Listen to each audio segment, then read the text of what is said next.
Oi pessoal, estou falando aqui diretamente do Instituto Mises Brasil, ao meu lado Hélio Beltrão, presidente do Instituto Mises. Obrigada, Hélio, por me receber aqui para esse bate-papo. Guta, é um prazer estar com você, como sempre, no seu canal ou aqui presente com vocês. Boa noite, pessoal. Legal. Hélio, quero te perguntar o seguinte, você como investidor, você sabe que as pessoas avaliam os custos, os riscos de qualquer transação e isso acontece no nosso dia a dia também. Ninguém quer pagar caro, ninguém quer perder dinheiro. Isso acontece nos nossos investimentos, quando eu vou abastecer o meu carro e quando eu vou no mercado. Só que liberal tá sempre com essa conversa de que não pode controlar preço, de que não pode tabelar preço, deixar o preço mais baixo. Mas as pessoas querem pagar barato. Qual que é o problema dos liberais com controlar o preço? Boa pergunta, excelente.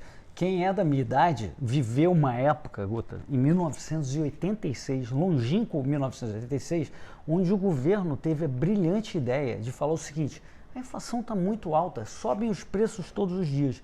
Vamos tabelar não só a gasolina, todos os preços da economia, todos, pessoal, todos os preços da economia viraram um preço só, aquele preço daquele dia. E tinha uma tabela, e as pessoas iam no supermercado para ver qual a tabela, para ver se ninguém estava descumprindo, e tinha os fiscais do Sarney para ver essa tabela. Bom, pessoal, isso é uma tentativa de revogar as leis da economia, porque se você obriga que tenha que vender num determinado preço, e por qualquer motivo as pessoas estão comprando mais aquele produto, ou está faltando insumos, né, matérias-primas para fazer aquele produto pode subir de preço, pode querer subir de preço. Mas se você torna proibido subir de preço, o que acontece? Ele desaparece das prateleiras. Acontece a escassez, some. E aí você cria um mercado negro. As pessoas que vão para o mercado negro, ali escondidinho, conseguem comprar mais caro, pelo preço que seria. E talvez sejam punidas, é tudo uma coisa meio clandestina, e aí o produto pode ser falsificado, porque aí você começa a criar máfia, um negócio horroroso. Então, essa coisa de a gente falar, olha, eu vou dar preço no teu produto e você tem que cumprir esse preço, não funciona em nenhum lugar do mundo, em nenhum tempo, em toda a história. E tentar fazer isso de novo no Brasil vai dar muito errado. E saiu recentemente uma pesquisa que mostra que 8 em cada 10 brasileiros é a favor do tabelamento de preço. Então, o Brasil ainda não aprendeu a lição, né? É quase um desejo masoquista de se ferrar sozinho. Porque no momento que você tabela esse preço, você vai ficar sem o produto. É uma coisa de louco. Tem uma história muito bacana, contada pelo Walter Block, que ele é um professor nos Estados Unidos, e ele dava aulas em New Orleans. E teve aquele furacão Katrina, que devastou, invadiu, destruiu lá os diques e a coisa invadiu. E teve um empreendedor que ele percebeu que faltava muita coisa, o pessoal estava lá sem nada, não tinha energia elétrica, não tinha nada. E ele, em um outro estado, ele tem um caminhão, ele pegou o caminhão e encheu de gelo. Ele falou, o pessoal vai precisar comprar gelo lá. Então eu vou encher o caminhão de gelo. E foi para a praça central da cidade para vender gelo. Imediatamente se formou uma fila gigante para comprar o gelo que todo mundo precisava.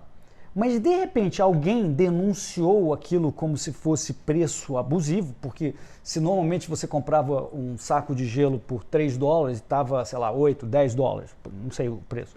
Mas, não, então isso é um preço abusivo. Alguém chamou, apareceu a polícia lá para fechar a operação. E quando você fecha a operação, o cara vai preso, o gelo vai derreter e as pessoas vão ficar sem gelo. Mas o pior da história, e isso parece os 80% dos brasileiros são a favor do tabelamento, é que as pessoas que estavam na fila bateram palmas para o gelo derretendo. Ou seja, elas conseguiram o que elas queriam, um tabelamento do preço, punir o suposto malvadão empresário que foi lá, teve todo o trabalho e capital que ele colocou para atender aquelas pessoas, e elas ficaram sem gelo. Então a gente precisa escolher se a gente quer o tabelamento ou se a gente quer o produto. Exatamente. Não dá para ter os dois. Bem colocado. Entendi. Bem colocado. Gente, nunca é fácil, como eu sempre falo aqui. Bom, e agora eu quero falar com vocês sobre um outro assunto, sobre liberdade de expressão. Sim. A gente vive no Brasil esse momento da escalada do autoritarismo em relação à liberdade de expressão. Ao passo que o Estado tinha só o monopólio da força, agora ele está querendo ter o monopólio da informação também, o que parece ser ainda mais grave. Então, a gente tem uma Constituição que garante a nossa expressão e protege muito o trabalho jornalístico, garante que as pessoas possam se expressar como queiram, mas a gente tem tido, nos últimos tempos, essas violações sistemáticas da liberdade de expressão e muitas vezes começando pelo Supremo Tribunal Federal, que tem uma interpretação equivocada da Constituição e está prendendo pessoas por um artifício que parece medieval, do lesa majestade. Você falou mal de mim, você me criticou, o Supremo Tribunal Federal. Não pode falar isso. Você não pode falar mal do sistema eleitoral brasileiro. Você não pode criticar a urna eletrônica. Você não pode... E não pode por quê? O porquê que as pessoas deveriam refletir e falar, mas caramba, por que é tão grave isso? Eles não têm resposta para essas perguntas? Não têm argumentos bons suficientes para confrontar essas perguntas? E aí as pessoas podem passar a ter o pensamento contrário. Fala assim, então o que tem por trás? Então eu quero saber mais. Que é o que meio que está acontecendo hoje. A gente está vendo a perseguição, a gente está vivendo essa semana a ameaça da proibição do Telegram. E claramente é uma perseguição contra o presidente Jair Bolsonaro, que tem a sua maior base dentro do Telegram. Até sexta-feira ele tinha 1.080.000 pessoas no canal dele do Telegram. Ameaçou proibir, sabe quanto está hoje, antes de eu vir para cá? 1.230.000. Então, para surpresa de 0 pessoas. Para surpresa de 0 pessoas, é claro que as pessoas querem. Bom, então, o que é esse... Se estão querendo pegar o presidente, o que ele está falando lá no Telegram? Eu vou entrar também. Eu quero saber. Agora, eles estão tentando coagir as redes sociais para calar determinadas pessoas. Com o véu de, não, mas veja, é fake news. Quem determina o que é fake news? Fake news não é crime no Brasil. Não existe a tipificação do crime de fake news no Brasil. Mas eles estão usando esse argumento para dizer, você não pode falar. Só a opinião consentida por eles é viável no Brasil. Então isso é um perigo para a gente. Está sendo, na minha opinião, feita à margem do devido processo legal. Esse inquérito sigiloso iniciado pelo Supremo Tribunal Federal há quase 3 anos é a origem de tudo isso. Então qualquer coisa que deriva desse inquérito já sai com vício de origem e eles estão abusando, na minha opinião. Então mesmo essa nossa conversa aqui pode ser considerada subversiva, um lesa majestade, porque a gente está criticando o processo do judiciário brasileiro contra a liberdade de expressão. Mas é nosso trabalho como liberais e como cidadãos brasileiros apontar os problemas que a gente tem vivido. É muito triste, mas eu acho que a gente vai superar isso. A nossa própria Constituição, dependendo da interpretação, ela dá esse poder para o Supremo Tribunal Federal. Por exemplo, nos Estados Unidos, a primeira emenda fala que o Congresso não vai poder votar nenhuma lei que viole a liberdade de expressão, de religião, enfim. Então, ele já declara que você tem esse direito e que o Congresso não vai se meter, o Estado não vai se meter. A Constituição brasileira é o contrário. No artigo 5º, ela fala, é livre a manifestação do pensamento. Então, assim, é uma norma concessiva. Nós estamos... O Estado é que está dando isso. Isso. O Estado é que está dando isso para você. Isso gera essa... É verdade, mas ao mesmo tempo tem um outro problema na própria Constituição americana, porque a crença de que um papel vai segurar a liberdade é uma crença perigosa. A interpretação do que diz a Constituição americana reside na Suprema Corte americana. Sim. Então, se eles lá, os 9, acharem que aquilo é permitido, eles passam a adquirir. Então, por exemplo, lá tem uma cláusula que chama The General Welfare. Se for, que é pelo bem-estar geral da nação, se eles acharem que é para o bem-estar geral da nação, a Constituição permite, tá vendo? E tem uma outra cláusula que eles chamam assim, o governo federal pode se meter quando você tem interstate commerce, quando você tem comércio entre os estados. Tudo é comércio entre os estados. Tudo você pode argumentar que é comércio entre os estados. Até usar a internet, você vai falar, não, um servidor está não sei onde. Então eles dizem, então eu posso tudo também. Então depende, veja que às vezes você se preocupou com o Congresso não poder fazer, mas a Suprema Corte também pode interpretar errado.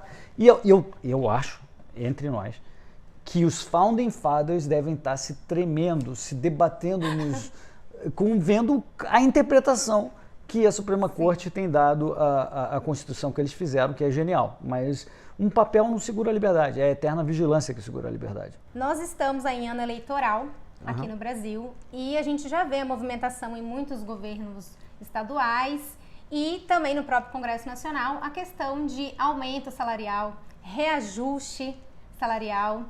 Se isso passar, Hélio, dentro desse cenário que a gente vive de inflação, preços altos, de onde é que vai sair esse dinheiro para pagar essa conta? Como é que vai ficar? Vai piorar a nossa situação? As pessoas não entendem que o governo não faz dinheiro. Todo o dinheiro que o governo gasta, ele sai da população. Ele sai do imposto da população naquele momento, ou ele sai da poupança da população quando o governo toma dívida no tal Tesouro Direto, quando você aplica o dinheiro e você dá na mão do governo, ele também pode gastar esse dinheiro. Então são essas duas formas e também tem a tal da inflação, que aí é o Banco Central que faz, que é uma outra forma. Mas para o governo gastar, ele precisa estar tomando de você ou de imposto ou porque você está entregando o dinheiro dele que ele está pagando juros sobre isso. Então, se você está dando um aumento para aquela pessoa, a outra está pagando. E com todo o custo da máquina federal também. Então, se você paga 1.000 lá, está saindo 2.000 aqui. Porque 1.000 tem que pagar a máquina inteira. E aquelas outras coisas que vão por debaixo dos panos. O frete. O frete, exatamente. Então, não adianta se enganar.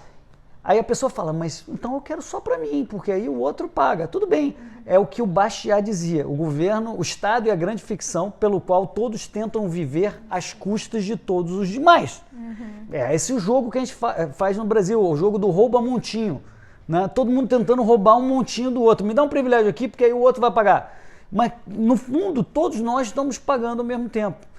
Seria muito superior se o governo parasse de fazer esses privilégios para todas essas pessoas e o dinheiro ficasse no bolso das pessoas. E quem mais se beneficia é o mais pobre, porque ele é o que paga mais no final, que é a massa de pessoas. Os ricos, eles podem colocar o capital fora, eles podem ir embora do Brasil, eles podem fazer outras, podem se proteger, mas no fundo quem paga mesmo é o pobre. Então se alguém ganhou um privilégio, o pobre vai pagar mais ainda. Esse é o problema. E o argumento é a valorização do servidor público, que está ali para servir o interesse público, mas esse dinheiro vai vir justamente daqueles a quem o serviço deveria servir.